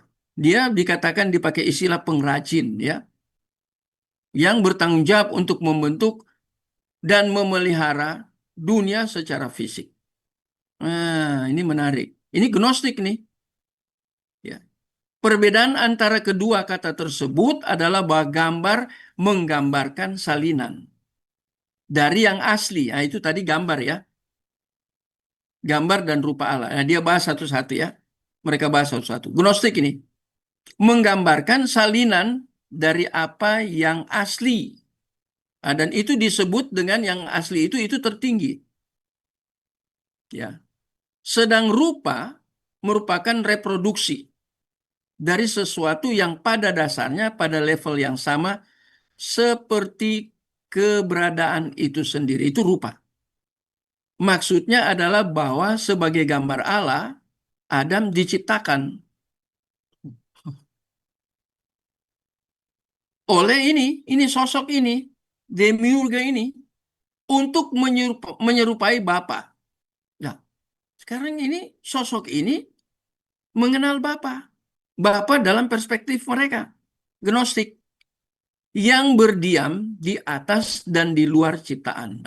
Di luar ciptaan. Ya kalau kita lihat sepintas ini ya, Bapa memang berdiam kalau kita berbicara tentang berdiam, tempatnya ya di luar ciptaan, di sorga yang kekal. Jadi agak ada bau-baunya ya tentang Allah, ada bau-baunya sepertinya seperti Alkitab. Ya. Ini pandangan ini, sosok itu yang mereka angkat, Gnostik angkat. Ya. Nah, ini tantangan untuk kita melihat dan membandingkan dengan apa yang diajarkan Alkitab tentang manusia, penciptaan manusia. Karena ini dua istilah ini, gambar kemudian rupa. Ya. Yang satu rupa menekankan reproduksi, kemudian yang gambar itu salinan dari yang asli. Dia pakai istilah salinan ya. Jadi artinya kalau mau lihat yang asli dalam ciptaan, lihat aja di gambar manusia itu. Itu menggambarkan tentang Allah. Mirip-mirip Alkitab. Ya, Gnostik. Mengerikan sekali ya.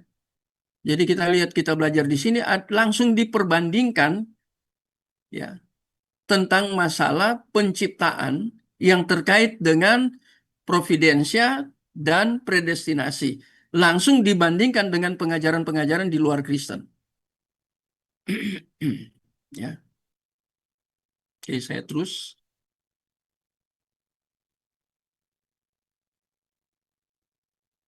Saya ini cepat ya.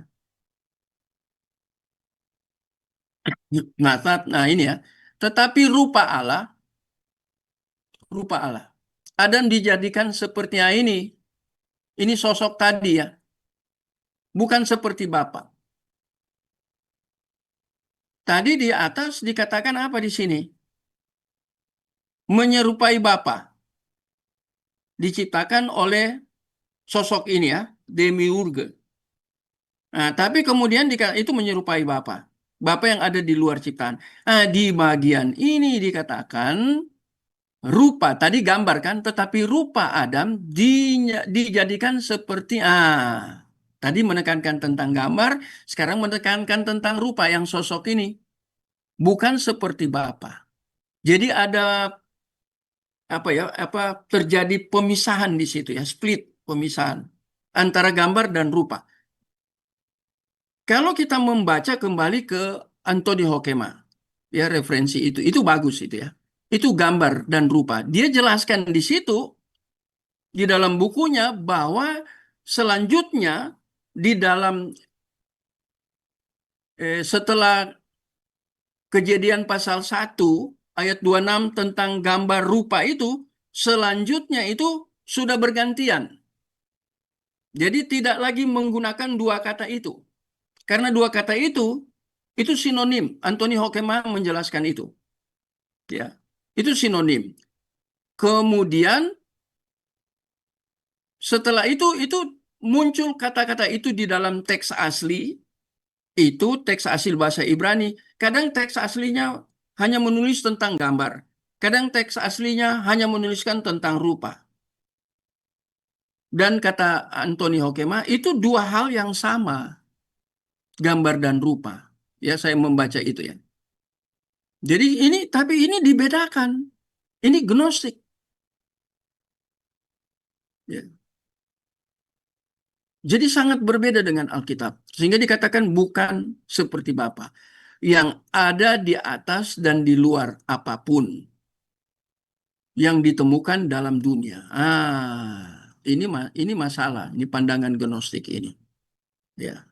Tantangan bagi kaum gnostik, sekarang tantangan adalah membuat rupa sebagai gambar, sesuai gambar, dengan naik pada ini ya, psike atau pusuke ke level rohania. Dia tidak pernah sentuh masalah rohania. Padahal gambar dan rupa itu bukan hanya bentuk fisik. Itu juga di dalamnya ada masalah rohania. Tapi namanya gnostik, dia tidak mengerti ini. Ya, masalah spiritual atau ini level rohania itu dia nggak mau sentuh. Ya. Yang mengenainya mereka diciptakan menurut gambarnya.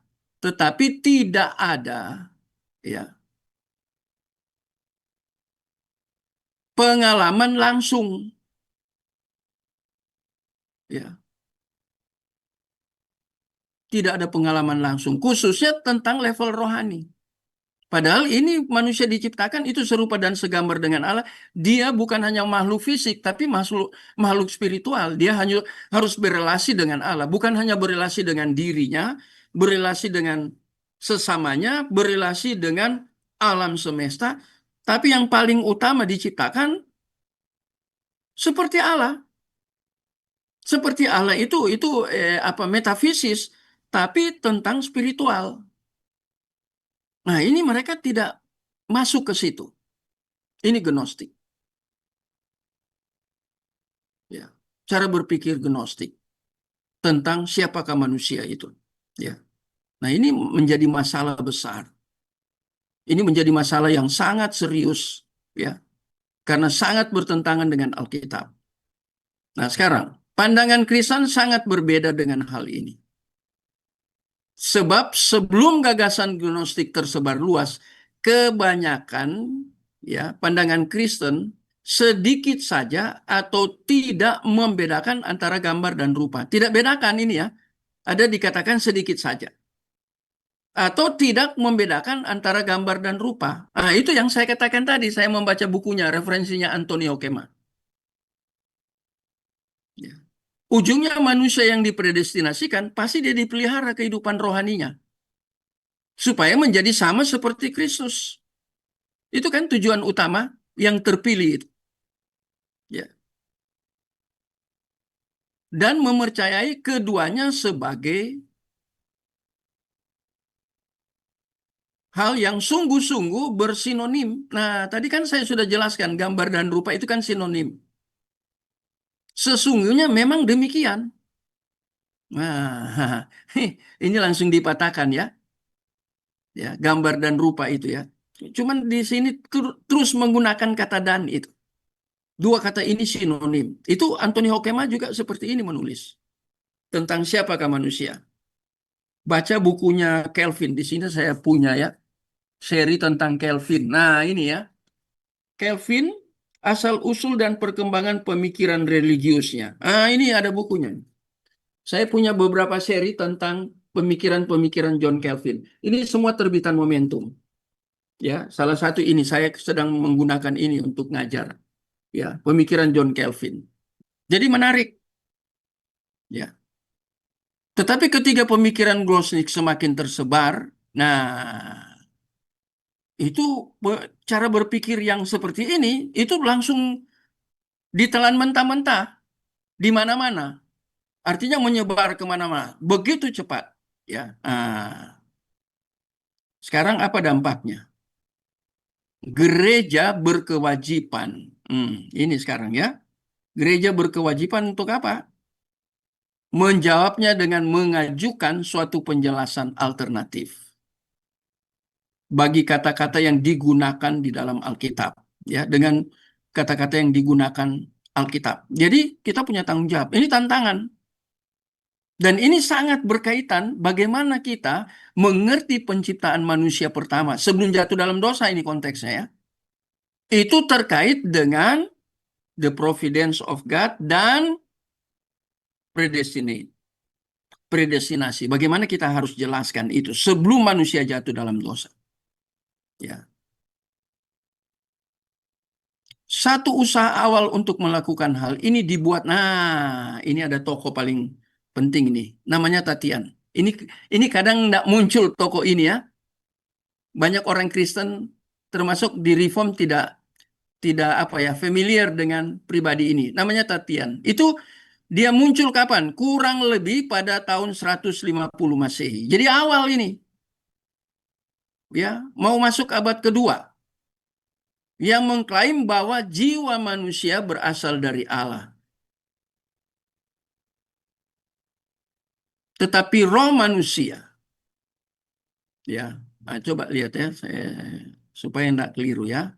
Nah, ini jiwa manusia bukan berasal dari Allah. Nah, ini kata Tatian nih. Ya. Bukan dari Allah. Nah, ini dia katakan ini. Menarik ini. Jiwa ya. Bukan berasal dari Allah. Tetapi roh manusia. Roh. Dan membuat satu perbedaan antara jiwa yang tidak sebanding dengan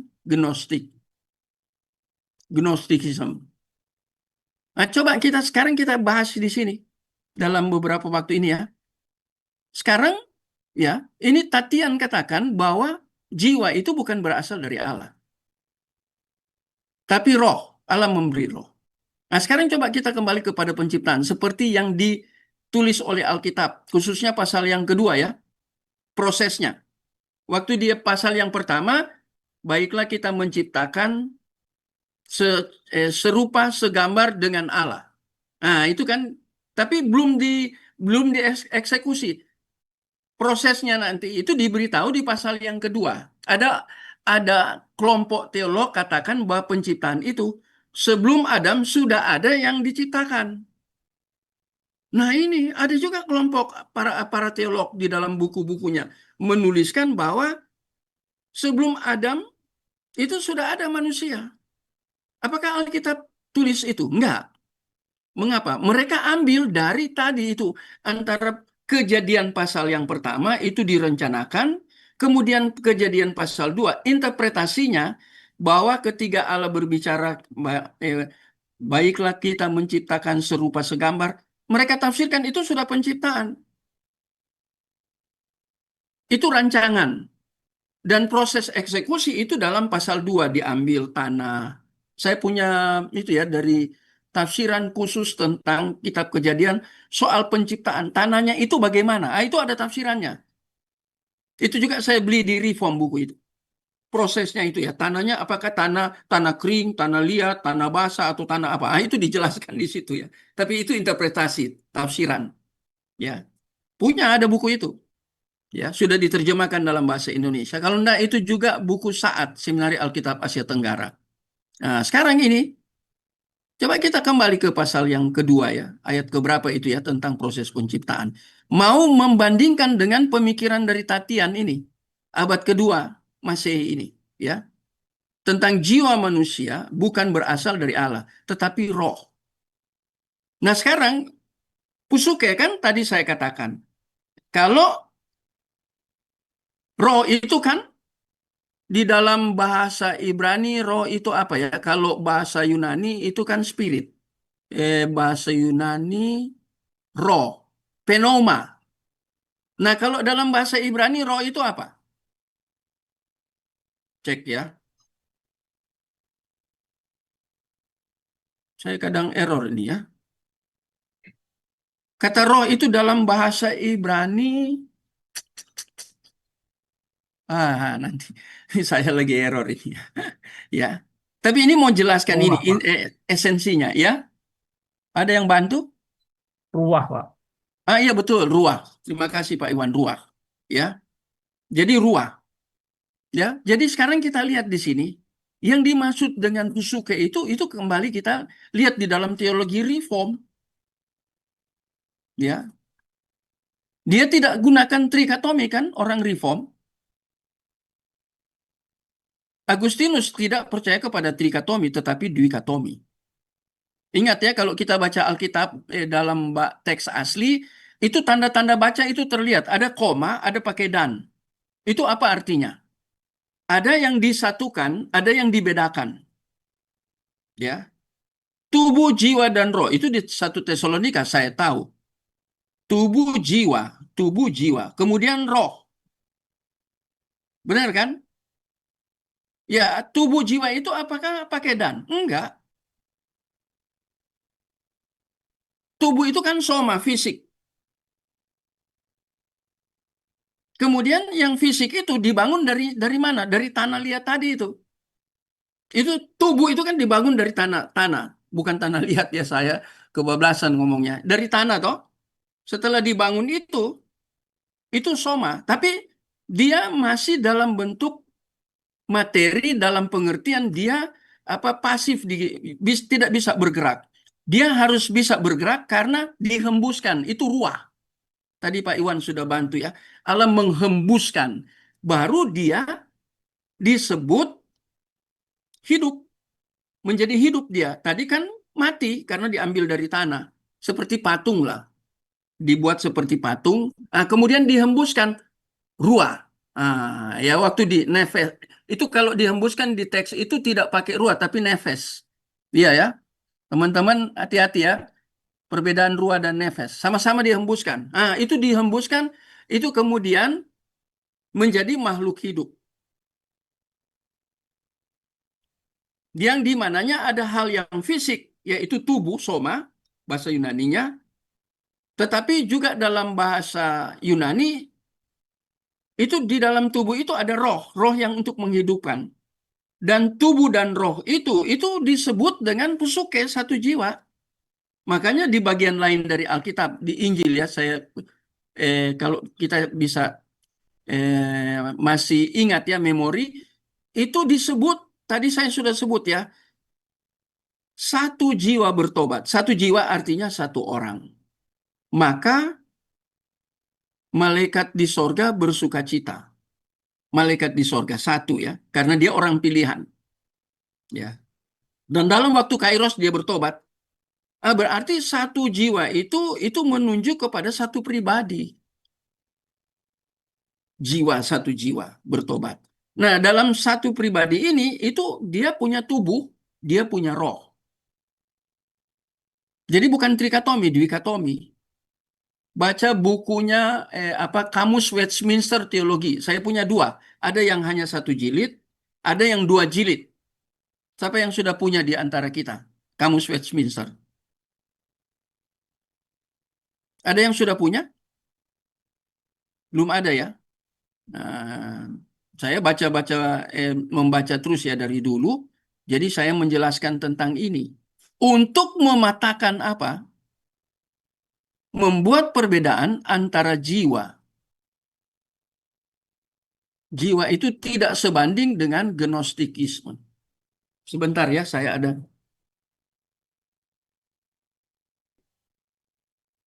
Jadi saya menjelaskan ini. Jadi Tatian ini mau mematahkan pandangan dari gnostik. Tatian kemudian lebih lanjut mengatakan bahwa gambar itu merupakan potensi yang diberikan. Itu kan gambar ya. Jadi menggambarkan Allah. Itu tadi saya katakan gambar itu menunjukkan kepada sebagai wakil. Wakil Allah. Jadi kalau mau lihat Allah di dalam ciptaan, jangan lihat di apa apa planet gitu ya. Atau jangan lihat di ciptaan yang lain. Untuk melihat Allah di dalam ciptaan, menurut Anthony Hoekema, harus dilihat kepada ciptaan terbaik, yaitu manusia. Dan itu ditulis dalam Mazmur. Itu digunakan di situ kata mirip dengan Allah. Itu manusia itu diciptakan mirip dengan Allah dan diberikan kemuliaan. Wah, itu menarik sekali itu ya. Mazmur Daud itu ya, Mazmur pasal 8. Jadi gambar itu menunjukkan siapa manusia itu. Berbeda dengan seluruh ciptaan yang lain. Sangat berbeda. Ya.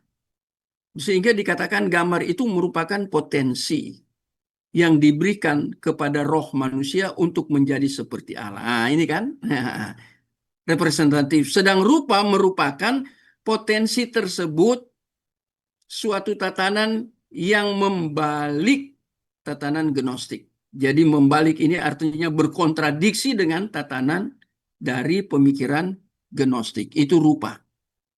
Itu menunjukkan, menitik beratkan sama-sama kan potensi. Potensi di sini. Nah, di sini rupa itu juga potensi. Nah, sesuatu yang berkualitas, potensi itu menunjukkan kualitas. Kualitas manusia itu di mana letaknya? Beda dengan kualitas ciptaan yang lain. Makanya terkait dengan predestinasi di mana ini kalau Bapak Ibu pikir? Menajamkan pikiran. Nah itu, Yesus harus berinkarnasi mengambil rupa manusia. Itu Filipi pasal 2 kan? Itu morfe, manusia, rupa. Seorang hamba, rupa seorang manusia. Itu menarik sekali, antropos, rupa seorang manusia. Yesus memang benar-benar jadi manusia. Datang untuk menebus mereka yang sudah dipredestinasikan sejak di dalam kekekalan. Dan mereka yang sudah dipredestinasikan itu dipelihara. Kehidupan spiritualnya dipelihara. Apa buktinya kehidupan spiritual dipelihara? Nah, ini buktinya ya.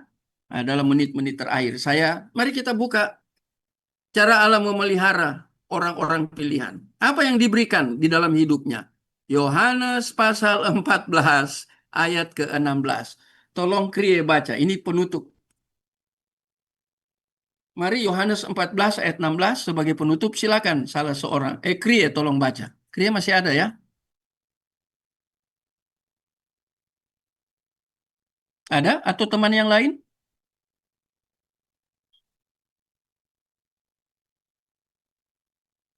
Yohanes 14 ayat yang ke-16. Silakan ada seorang yang baca atau saya baca kalau lama ya. Oke, Pak Anton.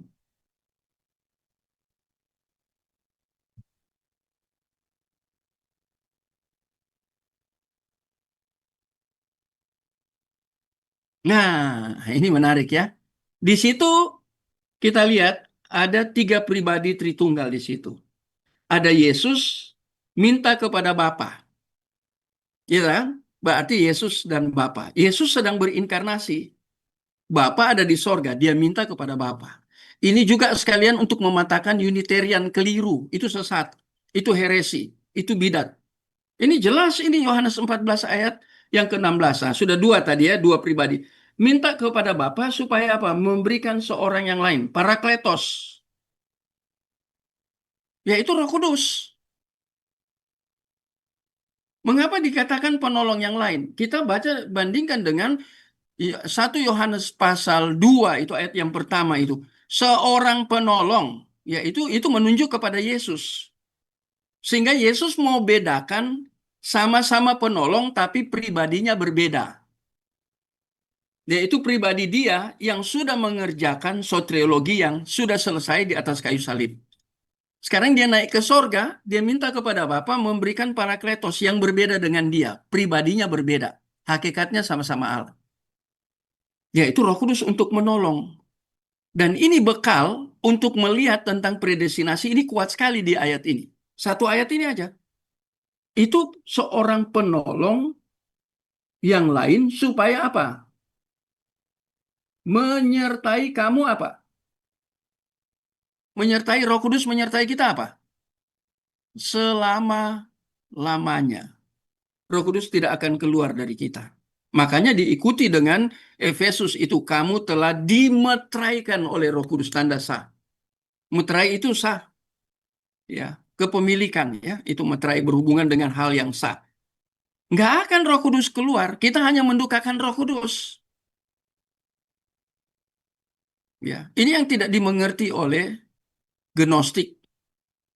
Ya, ini yang tidak dimengerti oleh orang-orang Yudaisme pun tidak mengerti ini karena mereka tidak percaya kepada Yesus. Yesus berinkarnasi. Jadi ada Tritunggal di sini, ada yang diwariskan selama kita hidup dalam dunia ini, yaitu Roh Kudus bagi orang yang dipredestinasikan, dia tinggal selama-lamanya. Sehingga Roh Kudus itu menjadi jaminan kepada orang-orang yang sudah dipilih, ditetapkan sebelum dunia diciptakan dalam Efesus itu. Ya. Jadi patahlah pemahaman dari atau pandangan dari Gnostik. Nanti kita sambung minggu depan masih di sini ya, tapi nanti kita sambung supaya lebih lengkap lagi. Sampai di sini ada yang bertanya, tinggal beberapa menit. Saya persilakan kalau ada yang mau tanya atau ada yang mau memberi masukan atau malah memberikan analisis atau kritik, nggak apa-apa. Silakan dalam 3 menit.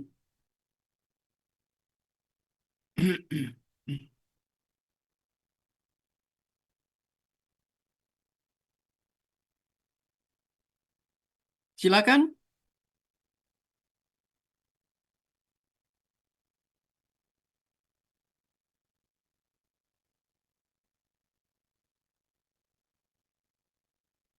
Atau sudah cukup?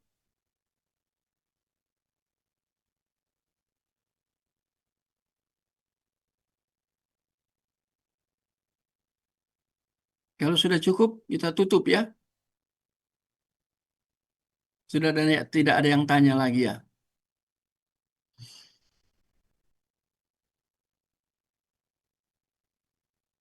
Kalau sudah cukup, saya minta dengan hormat Pak Imer untuk tutup dalam doa. Mari silakan Pak Imer.